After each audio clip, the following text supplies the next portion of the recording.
The views and opinions expressed on any program are those of the producers and/or the persons appearing on the program and do not necessarily reflect the views and opinions of FRC Media, Bristol Community College, or the City of Fall River.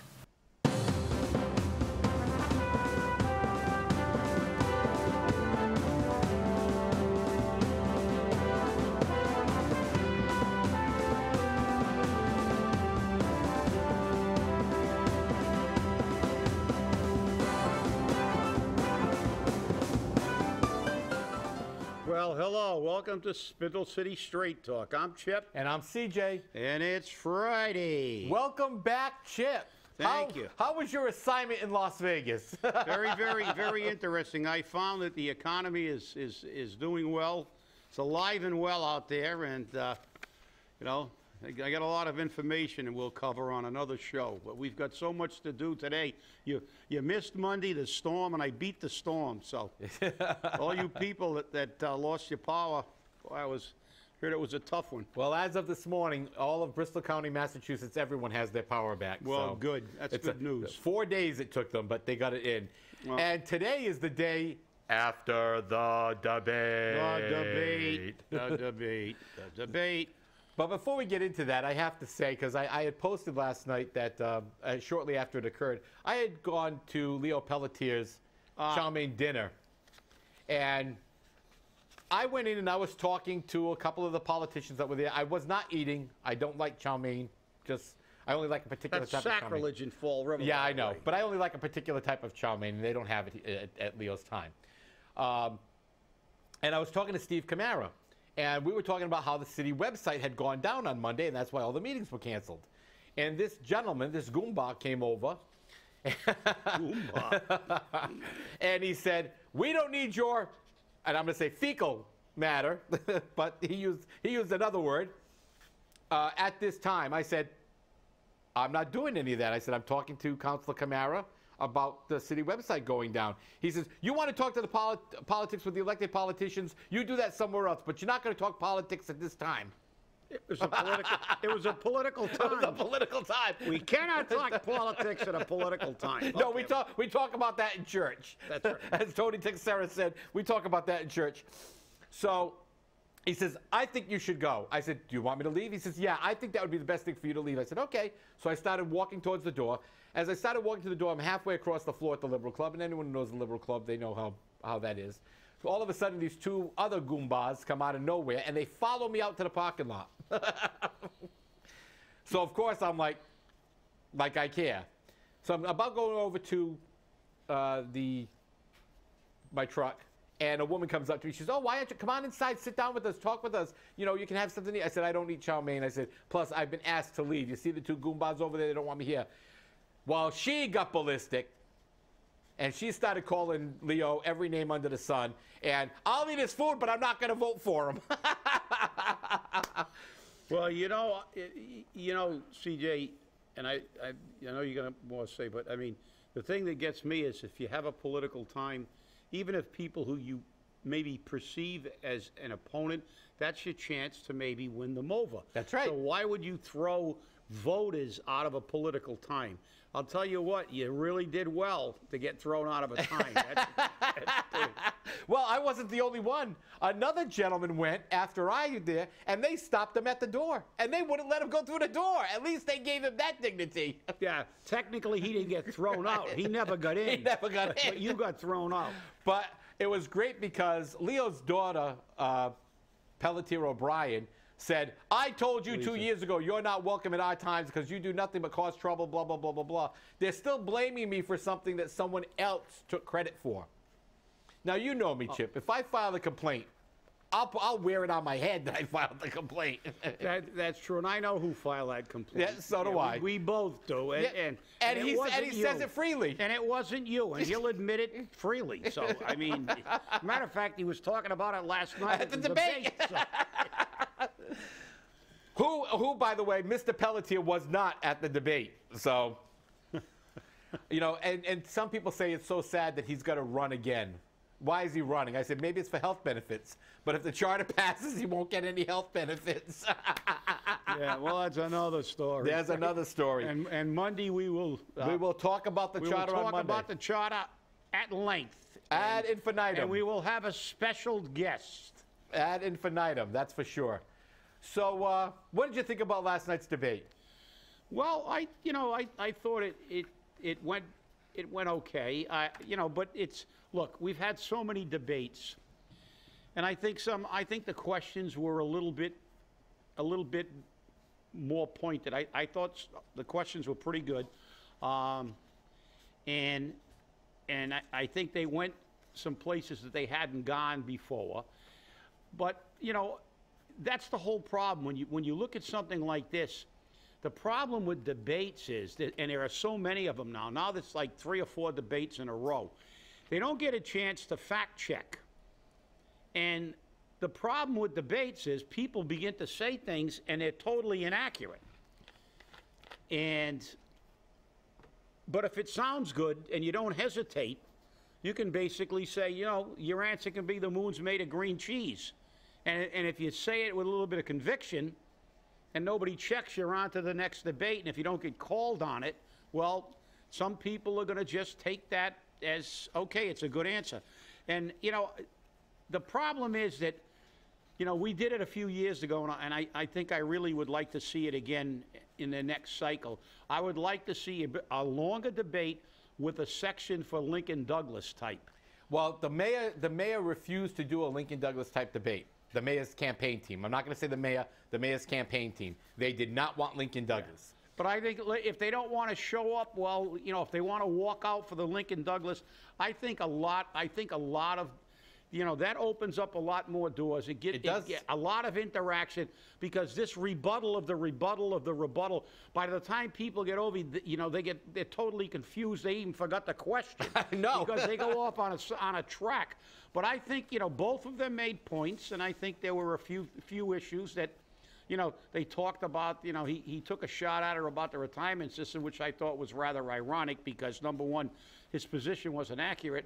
Secondly, his financial team both took full-time jobs with him when they worked most of their life as part-time, one as a city councilor and the other on a housing authority board, so they could get a pension like they worked full-time. The only thing you can say about Linda Pereira is at least her pension was based on working a full-time job for her entire career. She didn't work 28 years as a part-time employee or on a board and then take a job with the city so she could get a full-time pension and a bigger pension and health care. So, see, this is the kind of stuff that you can't get into in this kind of debate, because you get a rebuttal, you get a minute, you get 30 seconds, and then you got 30 seconds and you're trying to wrap it up and hitting points. But I think the debate went well, and, I know there's another one on Channel 12 today. Yes, I believe so. And which surprised me, because I was surprised too. I looked at, actually, before I came to the show, I looked on my guide on TV. It's not even listed. The time isn't even listed. I'm wondering if it's one of their online debates. Could be. It's probably, they weren't a little specific. But no, I think the debate went pretty well. It was, fairly orderly.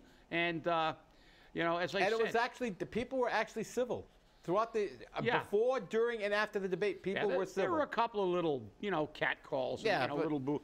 But realistically, it went pretty well. And I think you could see the distinct line. But the problem is you get this he said, she said, like the purple bags. Look, it's amazing how the mayor has forgotten that he actually said when he was a city councilor that he'd always been in favor of the purple bags. Right. And he's denying it. I was against purple. I'm against purple. I'm getting rid of the purple bags. You guys did this. But the fact is that he was an advocate of purple bags, and he said that. He said it at the council on the floor in front of a camera. That's right. And he was in favor of purple bags. That doesn't mean he can't change his mind. But don't try to advocate that you've always been an opponent of this. And because let's face it, this thing's been an absolute crap show from the beginning. Number one, it wasn't the council that approved it. This went through the Board of Health. we circumvented the council. Now we get these abstract things. Well, you voted for purple bags because you approved the budget. Well, no, that's the problem. People can't, that's a diversionary tactic. It's like in Washington and Boston. They've got this really, really important bill that everybody wants to see passed. And all the sleazy politicians slide in little additions to the bill for themselves. And they put these little add-ons. So then the legislature's forced to say, well, we really want this, but we have to also vote for the add-on. It's like a budget. The city budget's not your household budget. You don't have much of a choice in your household budget. If you don't pay your electric light bill, they shut your lights off. If you don't pay your heating bill, they shut your heat off. You don't pay your water bill, they shut your water off. But the city, we got all this money they can move around. We're talking about, in excess of $250 million. With liabilities well over $500 million in bonds and other issues. And they move money around like Chinese checkers. There's a lot of latitude. But sometimes you get a budget that there are a lot of things you agree with, and it has to be passed, and there are things you don't like in that budget. It's a very, very difficult issue to get to a no vote, because what's the alternative? A 112 budget? And I know many times I've said, let's go to a 112 budget. And I know many councilors wouldn't take that position because they don't want to throw the city into chaos and possible receivership. Chicago's done it for 3 years. Right, but the thing is that they understand we go to a 112, you got to pay your bills as they come in. That's it. And the way we get money, it doesn't come in. You may not have it. This city doesn't have the surpluses they claim. If we go to a 112 budget, they're going to go into receivership because we don't have the money. And that was the other thing about that debate that got me. When the mayor said that the DOR does a forensic audit. Oh, yeah, that killed me. Guess what? They do not do a forensic audit. And the Department of Revenue works with the numbers you give them. They do a reconciliation. They do a reconciliation. The DOR audit is like a city audit. It's crap. Absolute crap. Look up the meaning of forensic audit. Don't take my word for it. Go to the dictionary, and go to the law dictionary too, and look up the meaning of forensic audit. That's why they're all afraid of that word, forensic. It talks about compliance with the law. It's not only just an audit of the numbers. It's an audit that also looks at the legality of the process and how you spend that money. Like when you don't follow certain statutes, when you violate the law, like backdating checks into another fiscal year, which we caught them in '91 doing. They do that regularly. They do that regularly, and it's illegal. So, when you make misstatements like that, and you're not called on it, that's the problem. Because this is what politics is. Make a story. We don't need a forensic audit. She wants a forensic audit. The DOR does a forensic. Bull. It's not a forensic audit. We do need a forensic audit. We've been calling for a forensic audit since we started this show. Because a forensic audit is what we really need. What we really need, because I'll tell you what, if you did a forensic audit in this city, there'd be a lot of former politicians looking out from behind bars. Isn't that scary? I'll tell you, I sat there and, in fairness, I have to give the debate to Jazel. I have to give it to him. He was smooth. He, I wouldn't say answered the questions, but he put answers out there that people wanted to hear. And the thing is, did you notice that he kept looking over towards Kathy Ann Viveras and Joe Macy throughout the debate? Of course, he was looking for they were cueing him. He was when he made a statement. When she made a statement, he'd look over like, is she right? Is she wrong? And you know, it was like that was like a tag team. So. I just sat there because I sat in the back of the lower level by the production center, and I was watching it, and I kept looking at him.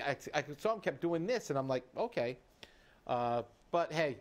You know, if that's how it worked, that's how it worked. You know, but the thing is with debates, most people that are there are partisan. The people who are Linda supporters feel Linda did well. The people who are Jaisal supporters feel look, Jaisal did if you well. want to be perfectly frank, you have to say, you know, Jaisal is a far better debater. He is. Much better. You know, I mean, and the thing is, we all know that he can change positions on a dime. He can do a 180 pirouette without even losing without even a hesitation in a sentence. Exactly. So it makes him a very, very good debater. So the fact is that when you don't care about actually being perfectly accurate, it's easy. So, you know, we're not going to go like when he was waving things and saying, you know, Kenny Fiola made $6 million. Look, 30 years at $200,000. Do the math. You're telling me 30 years ago Kenny Fiola was making $200,000? 30 years ago? Really? Hey, you never know. Really? In 1987, he was making $200,000? That was under the assumption he's been making $214,000 for the last 30 years. Or are you projecting into the future? But did you also notice his numbers change? Did you also notice his numbers change? 4.5. Yeah, he went from 6 to 4, but he didn't. Didn't he miss a breath? Right.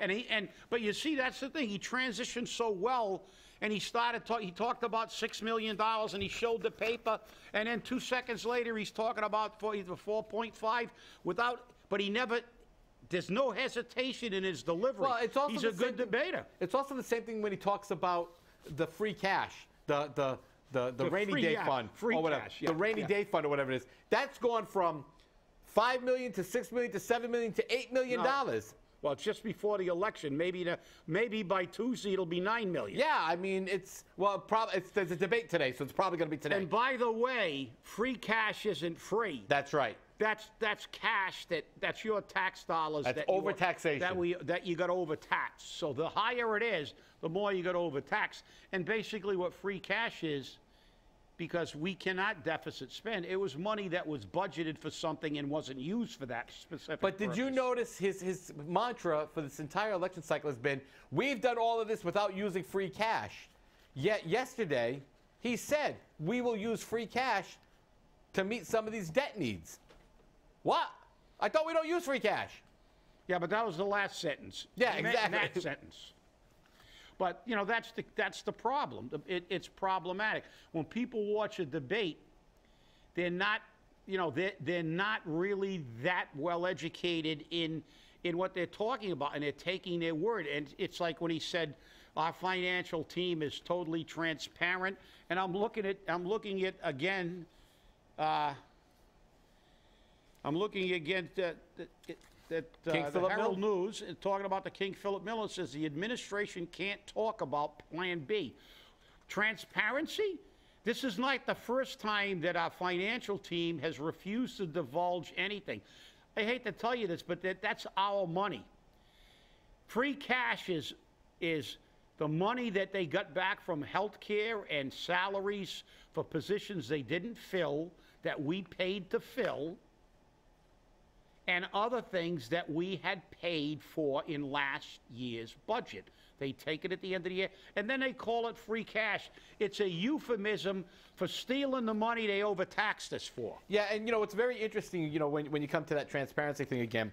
I requested under Mass General Law 38 from Kathy Ann that how they're getting rid of the purple bags thing that she was touting at the city council meeting. And the Monday following that, after my request, I was at an open meeting law training, a 38 training.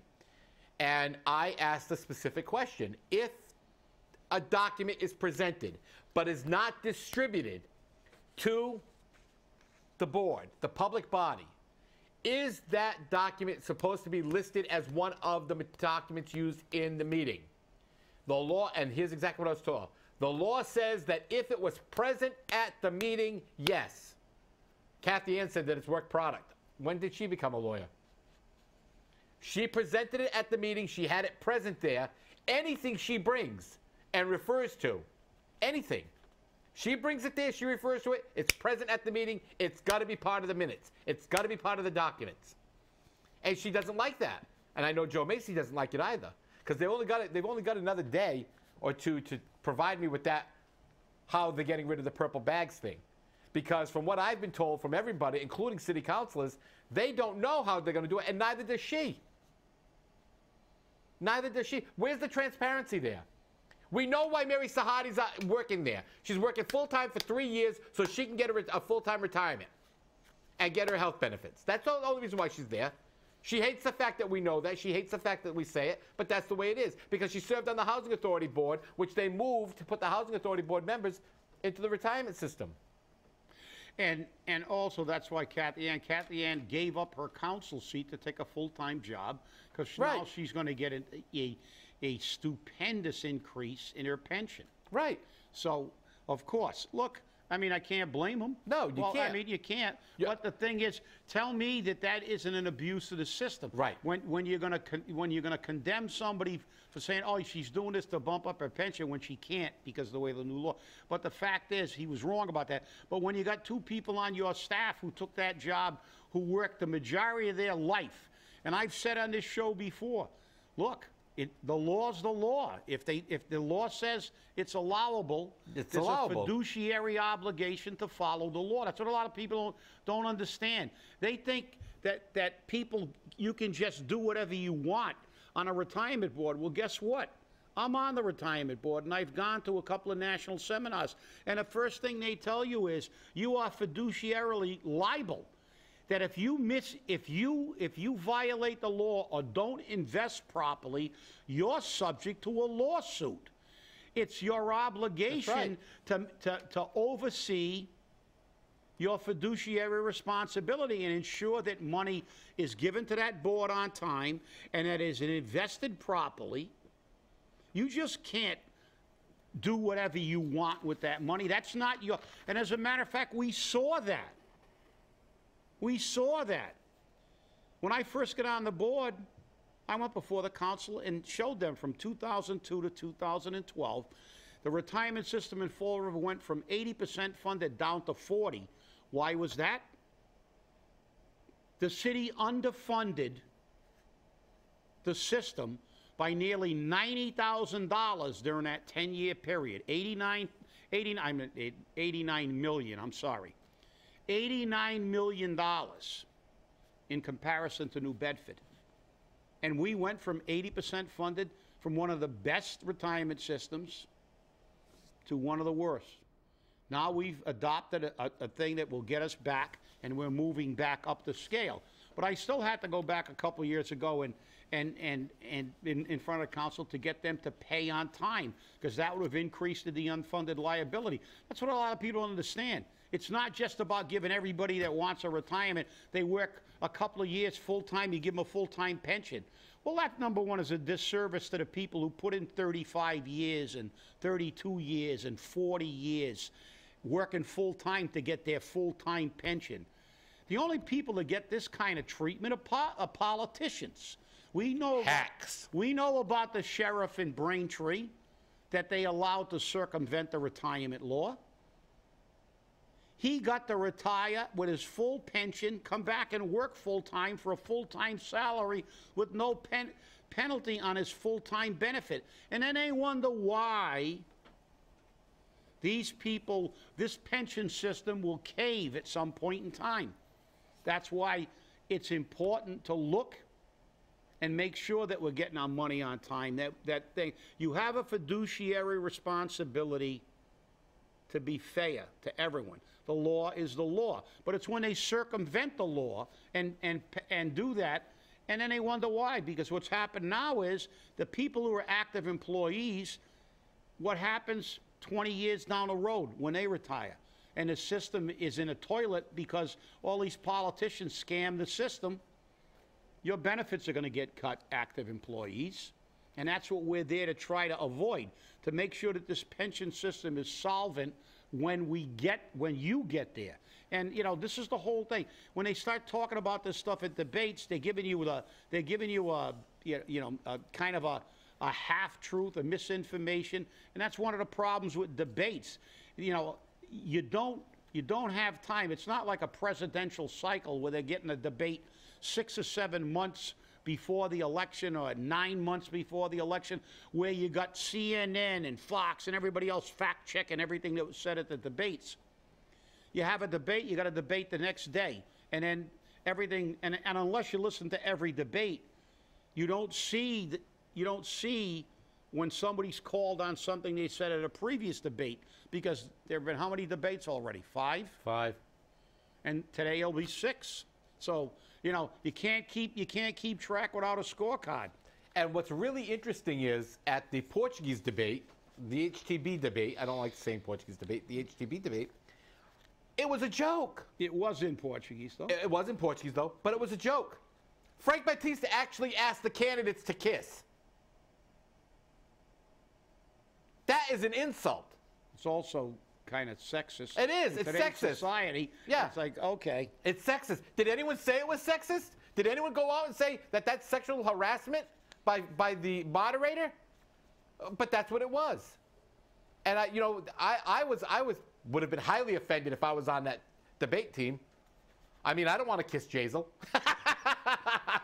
He doesn't want to kiss you either. So. Hey, we needed a joke. That's it. A little levity. A little levity. But, you know, it's the information that was provided, you know, and it was half in English, half in Portuguese, again, back and forth, back and forth. So you really couldn't follow it that well. And it's available on the FRC Media On Demand. Last night's debate is available on demand. But I can tell you right now that from our live feed from Custer Middle School yesterday, we had over 1,800 people who were tuned in online live, with 227 people sharing that debate. So it reached a lot of people, because that doesn't include who was watching at home on TV and who's going to be watching the rebroadcasts. Yeah, well, and the on-demand. So for that to reach that many people via Facebook alone, it's reached a lot of people. So people were watching. So we're providing a service that people want. Yeah. And you know, and as we always say on this show, it's up to you to do your due diligence. I mean, they're going to bring up points, but you've got to research the points yourself a little That's bit right, too. yeah. Call somebody, ask them questions. You can't just take everything, you know, you can't just take everything at face value, because, you know, they're gonna say things that, number one, are not, then, you know, at best they're not accurate, and at worst they're just flat out lies. I mean, that's what's done sometimes in politics. No, they wouldn't lie, would they? Yeah, well, two women were shot. Fall River. I got to get this in quick. 2 minutes. 2 women shot leaving a Fall River Halloween party. So on in the Plains, the 200 block of Plain Street. So just in case you didn't know, you know, again, shots fired in Fall River, the Riv, and you know, this is the whole thing. It's you know, it's coming quick, guys. Yeah. We got one more show before the election, and all I can tell you is, look, I don't care who you vote for. Got to vote your own conscience. I got my own personal opinions, and that's what I'll do. But please go out and vote. Nobody's got any complaint. If we get an 80% turnout, I can't complain. You can say that the people of Fall River truly, better yet 100%, but I'm not that naive. But let's get a gigantic turnout to this election, and that way you can truly say that it's not just the politically oriented people that are running the city. Let the people run the city. Go out and make your voice be heard. Exercise your right as an American. Be an American.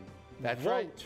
Hey, have a great weekend, everyone. And remember, stay angry. We'll see you on Monday when we talk about the Charter. The Charter. Have a great weekend, everyone. Right.